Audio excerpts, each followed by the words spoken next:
flowers on stage.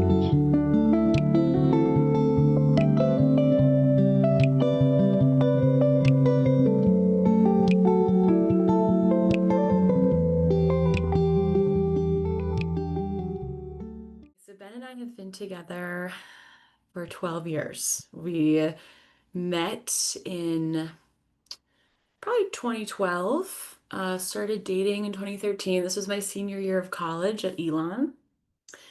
And I remember he would come down to visit me during my time at Elon, which was really fun. But yeah, we went to the same high school and had a lot of the same friends. Ben's 2 years older than me, and my brother's 2 years older than me as well. And so all of our friend groups were just really tight. And music and shows was like the core of how we all hung out together and how we spent our times together. So, gosh, yeah, like back in the day, like pigeon shows at the 8 by 10 in Baltimore and DC shows. I mean, we would all just hit the scene hard back in the day. And yeah, we developed a friendship and then started dating. And he was always playing music, and I always wanted to play music, but to be honest, I was petrified for many, many years. While I was in like choirs and was involved in music, I never, just sang by myself with a band, even though that was always like the dream. I don't know what it was. I was just so scared. And it took a really long time to come out of my shell. And Ben was a huge reason of why I finally did, because he spent years just being like, come on, like do it, just try it once, let's go. Just was pushing me in a loving way. And then I finally did. Um, we went to a buddy's hostel down in Panama, and all of our homies around there would play music too. And so we were with our old band Toast, and I finally sang like 5 songs with Toast in Panama, and I remember like shaking the whole time, just freaking out. But then when I finally did it, like the next day, it was like, man, I conquered that, like I did it. And then I was like, let's do more, let's do more.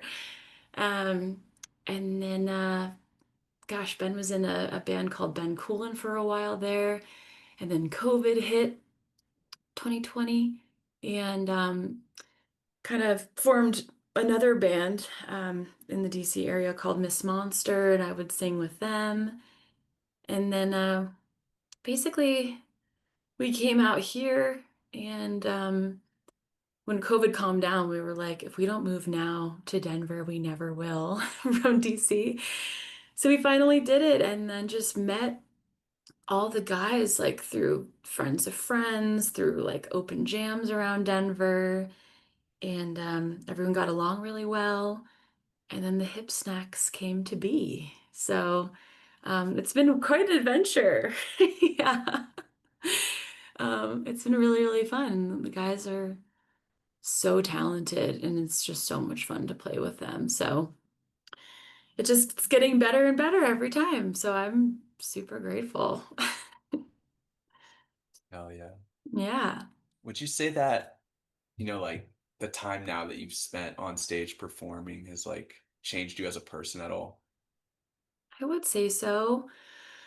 Just honing in on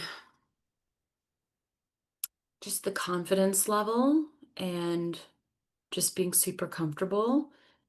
And I think that also relates a little to like my sales career and also just getting up on stage. Like there's moments where you just have to step up and do it and kind of there's a lot of preparation, of course, but there's a element of winging things and being comfortable to try stuff. And um, I think all of that goes hand in hand. And I'm just like, I don't know, more sure of myself the more I get up there and just knowing I can do it and then also just like trying different things too, and um, just letting the nerves wash. I mean, there's always a little bit, but it's like not nearly what it used to be. So that's a win. And yeah, that just connects to my day-to-day life too. Just like meeting new people and working in sales and just having more assurance in myself and like confidence overall, which has been really great. What do you think like young Kara would say to you now if given the chance? Oh my gosh. Um, I think I would young Kara would look up to this Kara for sure, which is like cute to think about. Because again, like I was just so nervous and unsure just to go for it and try it. And now I'm just doing it and like I think she would be proud and um like super excited. Like I feel like I'm in a spot now where things are just so solid. Like Ben and I just got married last year. Work's going well. The band's, going well. Family's good. Like life's good. And like having all these wonderful musical experiences on top of all of this, being able to travel for the band and stuff.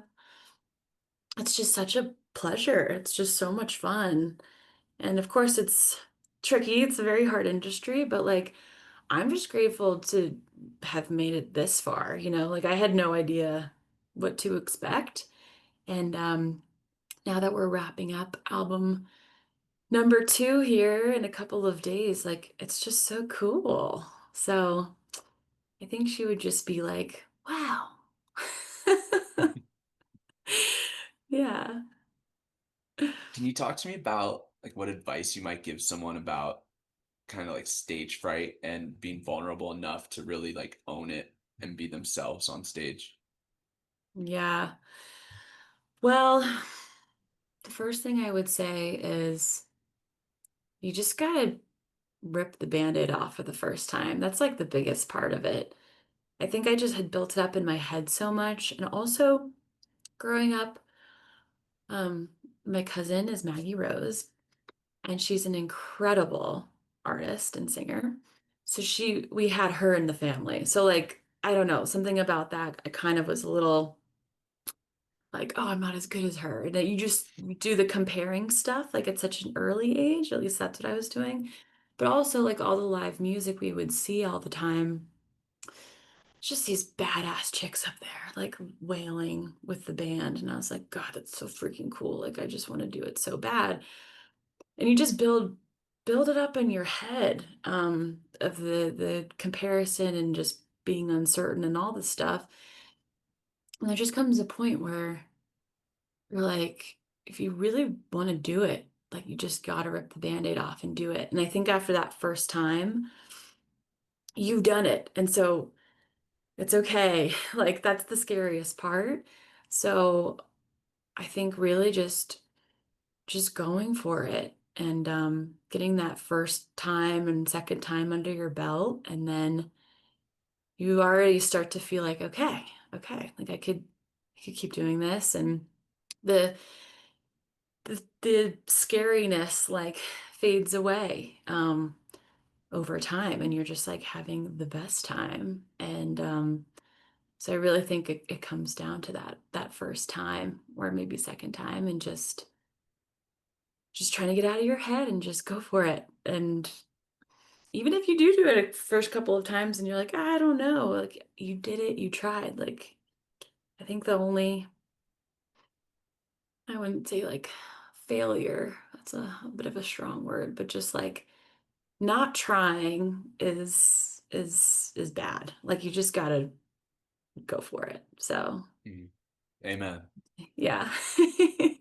Next, I'd love for you to talk to me about the others in the band, like inside from your perspective, like what are some of like the defining characteristics of all the fellas? Um, I'll start with myself. So I would say I am the most laid back overall, and I am a big listener. So I'm trying to hear everyone's perspective and opinions before I start to voice anything. Like I like to gather the information, see what everyone else is at, and then contribute. So I just kind of sit back, listen. Um, I would say Ben is absolutely the leader, of course. He's really is the he absorbs everyone's opinions, feedback.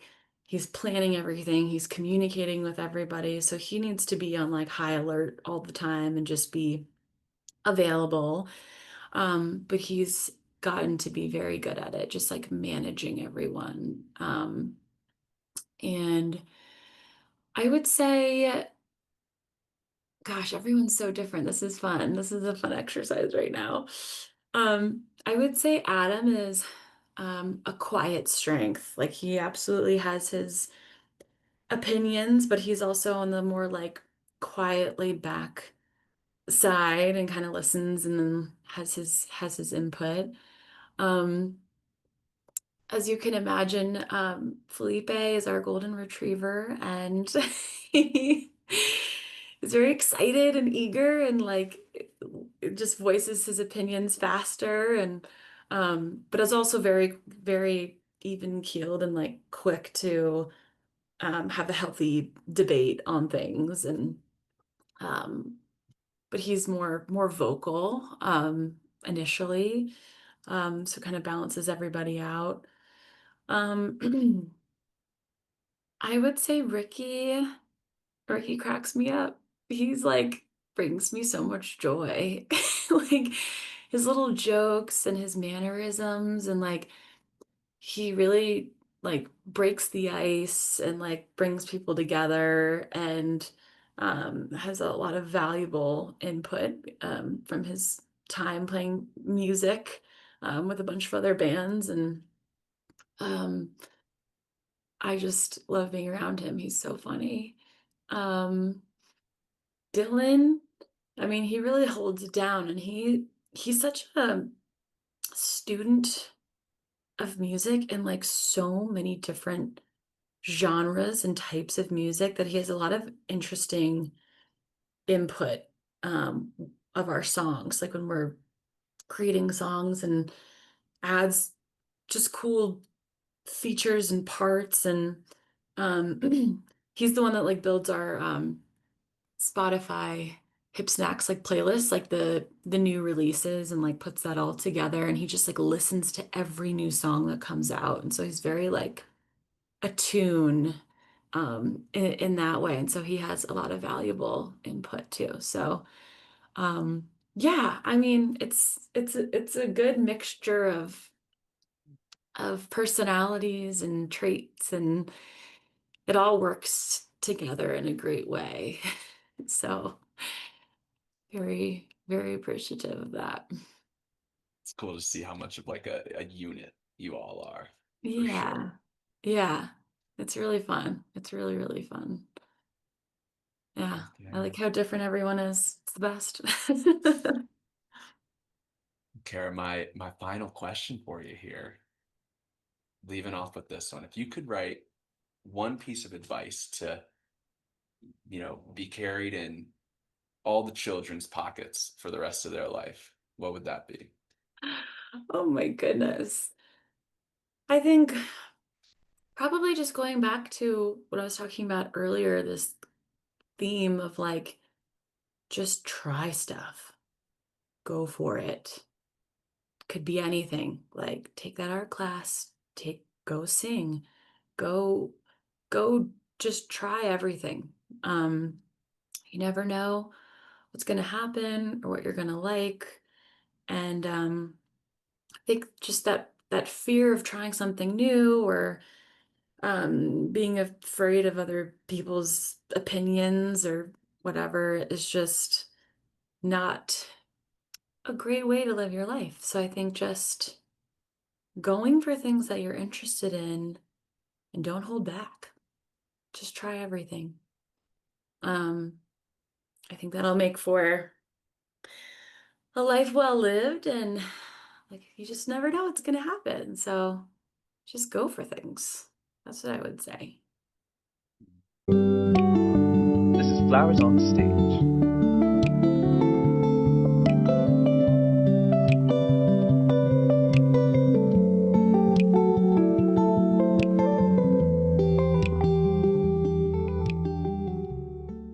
I started playing music relatively late in life. I was always participating in like music. I was writing songs ever since I was a little kid. I tried to play guitar as a little kid, but didn't really click. Took a long break from playing instruments, and then around 20 years old, I decided to play bass, filling in a much needed role in like the local jam scene in Maryland, where I'm from, in the DC suburbs, and played in bands over the years, and always knew I wanted to take it to the next level, but was just trying to find a way there, and didn't exactly have a path forward figured out until kind of just deciding around 26, 27 years old that I wanted to go all in and just kind of, I was in a band that was working hard, but we didn't all have a shared vision. And I don't think all of us were supporting our band leader enough. And I learned a lot of great stuff from his leadership. And so then pandemic hits, and around that time I decided I was going to go all in no matter what and just see what was going to happen. We started a band in January of 2020 and had our first show March 8th of 2020 back in Maryland. So that kind of Those derailed were the for a days. bit. Yeah, exactly. So during all that chaos and stuff, we were all rehearsing, we were writing and stuff, but just kind of, the scene in Maryland was wonderful for what it was, but wasn't going to fulfill what I wanted out of music. And we started hearing more and more about opportunities in Colorado.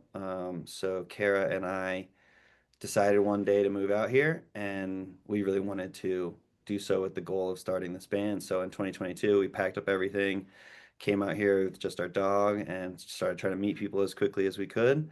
And we got linked up with a couple of the guys that are now in the Hip Snacks pretty early, and it was pretty fortuitous. And yeah, so So going what all was it in was really, like being in a new city and trying to get hip snacks off the ground? Like, what was that like? I mean, in as far as I can only speak to what it's like here, and doing it here was great. It was definitely somewhat of a challenge to break into the scene at first, meeting people and stuff like that. But everyone was very welcoming. Everyone was, everyone's already established. We got really lucky that we moved into a house on Tennyson in west side of Denver, and we were linked up with Lot 46, Local 46, excuse me, the OG Jam that was on Tuesday nights there. And so within a week of moving here, I was going to open mics and trying to get in on improv jams and stuff like that and linking up with people. So it's a great scene that I felt somewhat intimidated by because so many legends lived here or were, when they were not on the road, they were calling here home. So I felt like breaking in was going to be a challenge, or that that we might have missed the boat or something like that. But everyone was really welcoming, and we were given opportunities early once people saw that we were hungry. And yeah, it was a great scene to break into because the opportunities here, the audiences are still here, going out every night. Yeah, very grateful to the community and what we got to experience when we got here. I didn't know you sent it from Maryland just with a dream like that, dude. The amount of just self-belief involved with that. Like, damn. Do you kind of say damn looking back at that?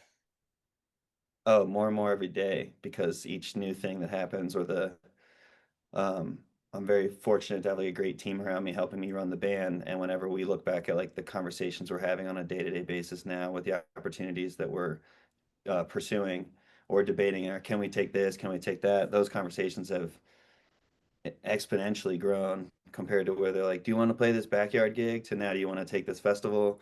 Do you want to go on this tour?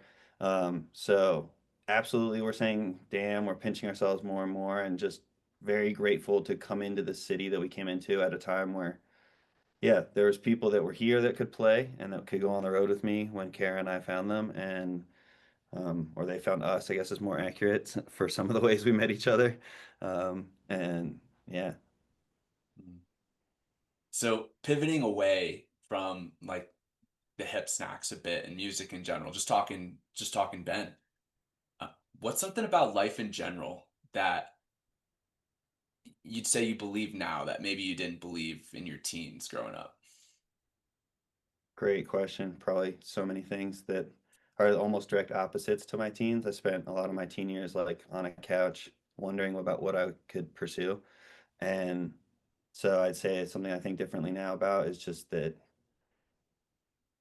go for everything that you want as soon as you think about it because you're always going to like hit pitfalls and obstacles and almost inevitably figure out that the obstacles are really the experience that you're supposed to have anyway. Um, so I guess now that we're out there in a very public way all the time, and that was something I was very hesitant to do for fear of failure, fear of being too late or anything like that. Now, if I am ever asked a question like this, I just want to be answering that go for it immediately and face whatever happens. Mm. Outside of going for it, like if you could give just moved to Denver Ben any like specific coaching points, what would you say? You mean like just moved and like what about chasing new experiences or anything like Hmm. that? Like just in life? Yeah, man. Yeah, I mean, it was kind of the same thing. I relate a lot of my life back to music, but I think a lot of my choices are the same. I'm a personal trainer to pay the bills, and I run my own LLC for that. And so it all comes down to a lot of like self-starting energy. So things that I think about now are just that time is finite and it's better to chase everything. And that like most of your rewarding experiences will come not from the ones that you set out to chase, but just the offshoots that happen because you decided to become a chaser.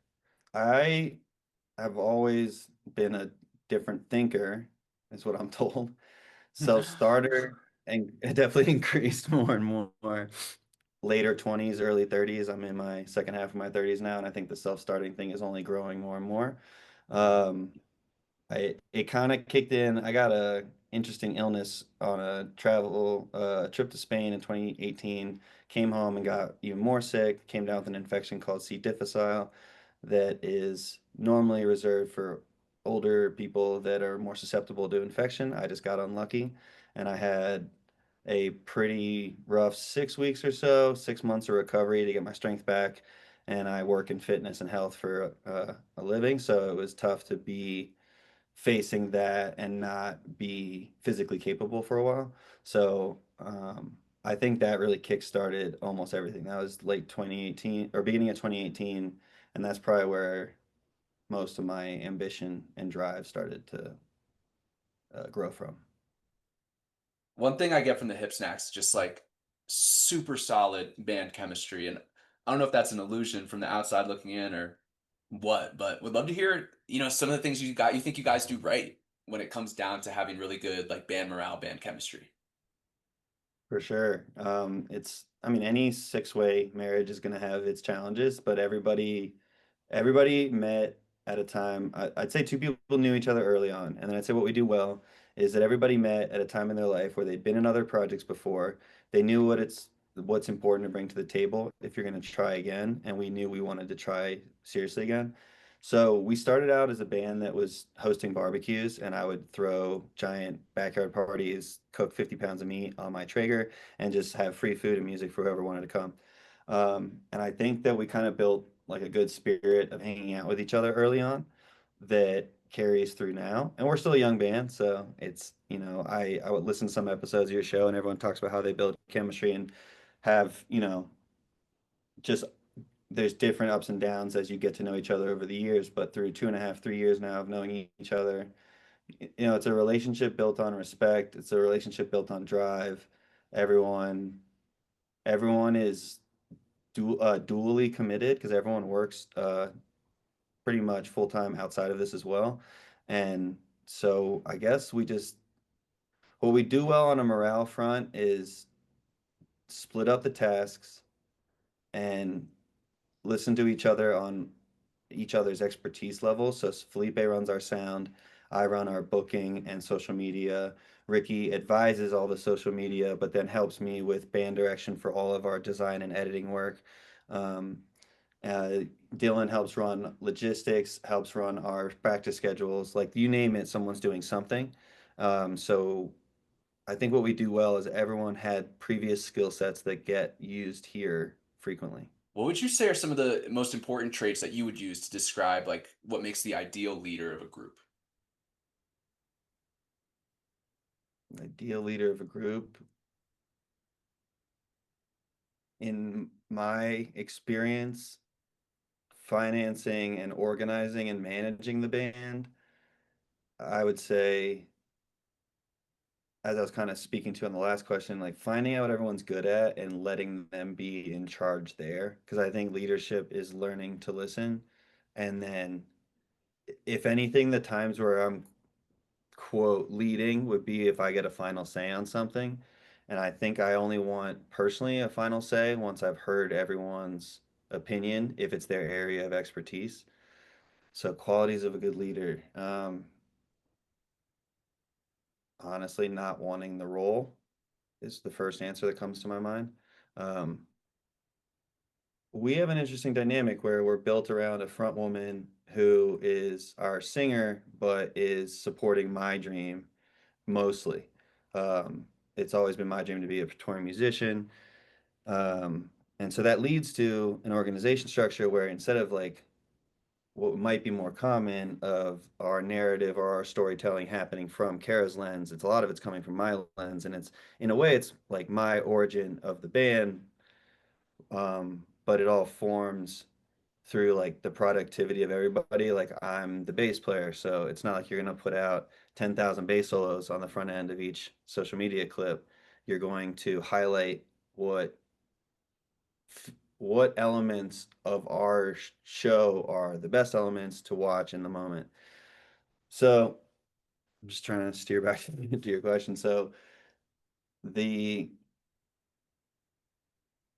the leadership role to me is like who gets us the next opportunities. So if it's that, I want the role. If it's who is the interface with someone to discuss how the record's going to sound, then I'm very interested in that. But if it's like who, I think there's pitfalls when you end up in dictatorship style bands. We have like a democracy dictatorship hybrid. Yeah, like leadership to me is just like it's a role that just you it could go to your head quickly if you were getting a lot of compliments, if you could go to your head quickly if you're doing it to be the person that gets looked at, and I care about that less and less, and I just want to play music for a living, and that's always been a singular focus that I'm still striving towards, where it's almost yeah. What qualities leadership? Selflessness, being willing to do the grunt work. I had a great example. My brother was a platoon commander in infantry in the Marine Corps. And so we talked about the concept of leadership a lot when he was in his early 20s, leading 18-year-olds in combat. And the uh, respect you could earn from doing the shitty jobs with uh, as much ambition and as much like I think like the expression like Mike Tyson's like discipline is doing things you love, doing things you hate like you love them or something. And Mhm. so I think that like carrying stuff, getting the load in, helping the drummer with his drum kit, even if he doesn't ever ask for it. In our case, like there's a lot of things that you can do to show that you are creating a team thing that you want to be a team thing forever. So you ask like, what do I want in a leader? I want someone that shows value beyond my role, so that I want to give value beyond my role. I've been on some bigger tours, opening up for larger bands, and it was always eye-opening to see that the bigger acts almost always had someone that even if they were much bigger and they didn't need to do something like Mahali from Twiddle, I got to meet him once and he was just like taking the time to make sure he was available to chat with the openers at their green room, and that was us. Like I guess so giving your time is the main thing I've noticed is the most important role of a leader, because you have to like if I'm steering the ship slightly just by kind of nudging it in the directions I hope to go long term, I have to make sure that aligns with what everybody's saying to me that they want out of their musical contribution. Um, it's especially, but just in leadership in general, I guess. Yeah, I mean, will they do the stuff that isn't pretty? That's what I always try to do. If it's the worst thing that you can do, if I can sign up for it first, I think that goes a long way. So, Mm. Yeah, man. And there's something about serving as opposed to just like wearing a badge. for sure, totally, absolutely. Yeah, just knowing you're the same because you're like chasing this thing to put you up on this stage, but you're really at its core for me is I'm just trying to get to a place where I'm just playing music forever and I'm not doing as much of the administrative stuff, but learning about it is just another form of leadership because if you learn the way you can get your operation to run more smoothly, or if you find a way that you're spending money on someone that you could be doing something yourself, then you can find a way to streamline your own team better, and you can take that to spread those resources out better. Maybe it's like increasing pay to your members or having money for the next thing like PR, whatever you're doing in life. Yeah, I only have a sole proprietorship for the personal training, so I haven't really let anybody in that. But How do you, as like the hip snacks, navigate through perfectionism? great question. Um, I think having a Ricky, like a person in the band that's relentlessly positive, is really helpful because perfectionism is definitely an issue in my approach to things when it comes to performance. I probably don't have as bad an issue with it in um, like I consider what we do in social media and getting our website done and getting our interactions out online. I consider that a lot of like sloppiness personally, and so I think I have an acceptance there. Perfectionism's, I mean, it's a useless quality, but it's one that I understand why it like shows up. Is because you've been to so many great shows. You want the show that you're performing to do well, but ultimately it's a hindrance. You know, I was listening to your episode with Jeremy from Pigeons and just listening to him talk about being in the moment, um, and how that should be the highest ideal that you're pursuing every show. And that's totally true. If you can get in the moment, you will not care about any type of flub. You'll turn flubs into better, more beautiful moments. Um, I'll probably be working on answering that one for the rest of my life. I don't know. Hell yeah, aren't we all?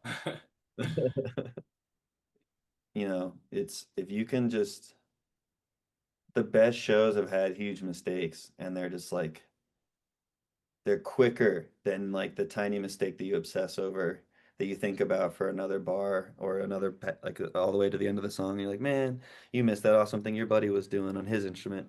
So yeah, it's something that when I am able to work when I'm working on it well and it reduces, it's a very noticeable benefit. That's what I would say. So if anyone is working on it and you do work on it, it does go down. It's just something you kind of have to think about and be like, that show was great. The team did well. So nothing else really matters. And you can like let the other thought into your head and then let it leave as well. Fuck yeah. Well, Ben, man, so great to chat with you. Appreciate you taking the time and joining me here. And yeah, everyone who listened this far, we got links in the description to keep up with everything the Hip Snacks have got going on, their website and socials and all that stuff. And yeah, Ben, any final words for everyone out there listening? Any new Hip Snacks dates or releases people should be stoked about? Absolutely. Well, if this comes out before the 14th, we're happy to be announcing it here first and to everybody that we're opening up for Blue to Tiger in Vail for Vail opening day next Friday, November 14th. And then we're really pumped to go join Grammy nominated singer and songwriter Maggie Rose for her annual Christmas concerts on December 19th and 20th in Bethesda. And you can get tickets to the Maggie Rose shows at thehipsnacks.com. The Blue to Tiger one, I believe you just got to show up and it's Vail opening day. Come on out. We'll have some fun. This is Flowers on Stage.